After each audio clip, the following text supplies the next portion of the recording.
Hello friends, मैं आप लोग का स्वागत करती हूँ अपने यूट्यूब चैनल पर। आप लोग के सामने एक देवी माता का गीत सुनाने जा रही हूँ। अगर जो अच्छा लगे तो लाइक, सब्सक्राइब और शेयर ज़रूर करिएगा। हमारे वीडियो को देखिएगा और कमेंट करके ज़रूर बताइएगा कि हमारा गीत कैसा लगा।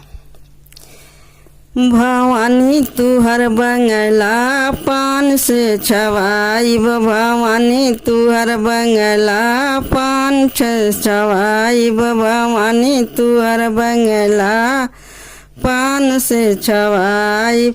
बंगला के अरी अरी बरई बसाई, बंगला के अरी अरी मलिया बसाइब, भवानी तोहें से हरा बोरही चढ़ाइब, भवानी तोहें गजला बोरही चढ़ाइब।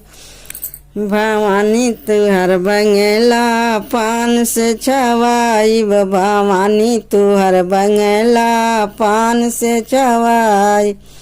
बंगला के अरी पसी कहरा बसाइब, बंगला के अरी पसी कहरा बसाइब, भवानी तोहर पौआ बोरही पखारब, भवानी तोहर पौआ बोरही पखारब। भवानी तोहर बंगला पान से सजाइब, भवानी तोहर बंगला पान से छवाइब।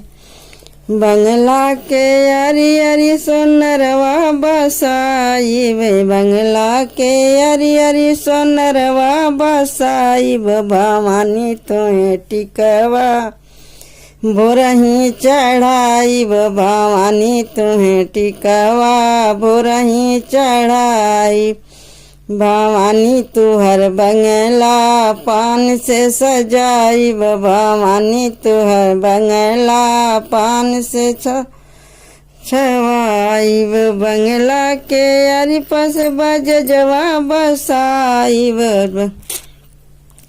बंगला के अरी पस बजवा बसाइब, भवानी तोहें चुनरी बोरही ओढ़ाइब, भवानी तोहें चुनरी बोरही चढ़ाइब। भवानी तुहर बंगला पान से छवाइब, भवानी तुहर बंगला पान से छवाइब।